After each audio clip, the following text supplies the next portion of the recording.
warahmatullahi wabarakatuh. Halo everyone, perkenalkan, nama saya Syekha Divani Fatiha dari kelas 11. Di sini, saya akan memaparkan beberapa materi mengenai konferensi Meja Bunda. Sebelum kita masuk ke materi KMB, alangkah baiknya untuk mengetahui bagaimana proses Indonesia untuk mencapai konferensi Meja Bunda. Sebelum KMB dilaksanakan, ternyata sudah berlangsung 3 pertemuan penting antara Indonesia dan Belanda. Pertama, pada perundingan Linggarjati pada tahun 1946,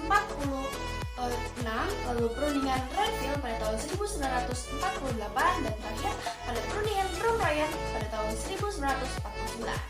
Jadi, bagaimana perjalanannya? Berikut rangkaian peristiwa yang telah saya rangkum.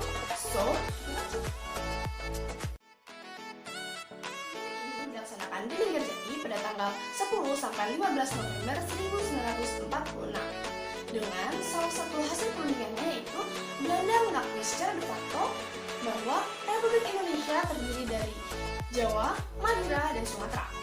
Namun dalam perkembangan selanjutnya, Belanda melanggar ketentuan dari perundingan tersebut dengan melakukan agresi militer 1 pada tanggal 21 Juli 1947. Berbagai reaksi bermunculan akibat dari agresi militer 1 ini.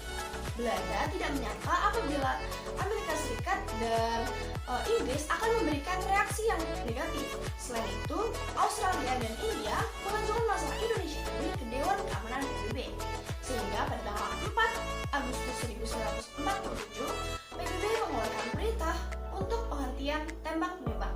Selain itu, PBB juga membentuk KTN atau Komisi 3 Negara untuk mengawasi secara langsung penghentian tembak-menembak sesuai dengan resolusi Dewan Keamanan PBB. Nah, selain itu, KTN ini juga yang berhasil mempertemukan Indonesia dengan Belanda dalam perjanjian Renville. Perundingan Renville dilaksanakan di atas geladak kapal Renville milik Amerika Serikat pada tanggal 17 Januari 1948. Sayangnya, perundingan Renville ini relatif sama dengan perundingan Linggarjati sebelumnya karena Belanda kembali melanggar ketentuan perundingan tersebut dengan melakukan agresi militer kedua pada tanggal 19 Desember 1948.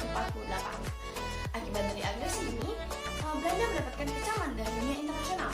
Sebagai contoh, diadakan sebuah konferensi Asia di New Delhi pada tanggal 20 sampai 25 Januari 1949 yang dihadiri oleh 19 negara.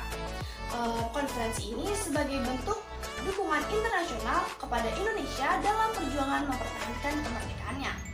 Selain itu, menanggapi rekomendasi konferensi New Delhi ini, Dewan Keamanan PBB mengeluarkan sebuah resolusi pada tanggal 28 Januari 1949 yang isinya 1. Penghentian operasi militer dan gerilya, 2. Pembebasan tahanan politik Indonesia yang ditawan oleh Belanda. Yang ketiga adalah pemerintah RI dikembalikan ke Yogyakarta dan akan dilakukan perundingan secepatnya. Selain itu, sebagai reaksi dari agresi militer ini, PBB memperluas kewenangan KTN sehingga KTN diganti menjadi UNCI atau United Nations Commission for Indonesia. Nah, UNCI inilah yang nantinya mengadakan perjanjian Romroyen antara Indonesia dan Belanda. Perjanjian Romroyen dilaksanakan pada tanggal 14 April 1949 di Hotel Des Indes Jakarta. Dalam perundingan Romroyen, masing-masing pihak, baik pihak Indonesia maupun pihak Belanda, sama-sama mengajukan sebuah usulan. Nah, dari kedua usulan inilah akhirnya diperoleh kesepakatan yang ditandatangani pada tanggal 7 Mei 1949. Yang isinya adalah 1. Pemerintah RI dan Belanda sepakat untuk menghentikan tembak-menembak dan bekerja sama untuk menciptakan keamanan. Kedua, pemerintah Belanda akan segera mengembalikan pemerintah Indonesia ke Yogyakarta. Dan yang ketiga, kedua belah pihak sepakat untuk menyelenggarakan konferensi Meja Bunda. Namun sebelum konferensi Meja Bunda dilaksanakan, Indonesia dan BFO selaku perwakilan dari negara-negara buatan Belanda mengadakan sebuah pertemuan. Pertemuan ini dikenal sebagai Konferensi Inter-Indonesia. Tujuannya adalah untuk menyamakan langkah dan sikap sesama bangsa Indonesia dalam menghadapi KMB.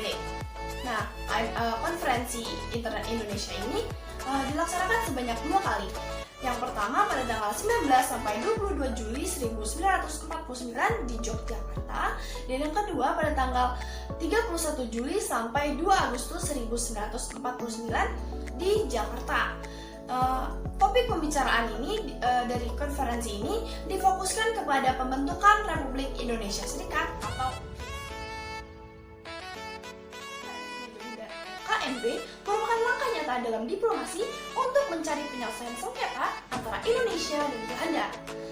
Konferensi ini dilaksanakan pada tanggal 23 Agustus sampai 2 November 1949 di Den Haag, Belanda. Terdapat 3 pihak yang menghadiri konferensi ini. Pertama ada pihak Indonesia, pihak Belanda, dan juga pihak BFO. Ditambah lagi UNCI sebagai penengah. Indonesia sendiri mengirimkan 12 delegasi yang dipimpin oleh Dr. Andes Muhammad Hatta, lalu BFO dipimpin oleh Sultan Hamid II dari Pontianak, lalu ada Belanda yang diwakili oleh Mr. Van Marseven, dan juga UNCI yang diwakili oleh Thomas Kingston Ridgely. Setelah melalui pembahasan yang cukup panjang dan alot, akhirnya KMB menghasilkan beberapa keputusan, yaitu 1.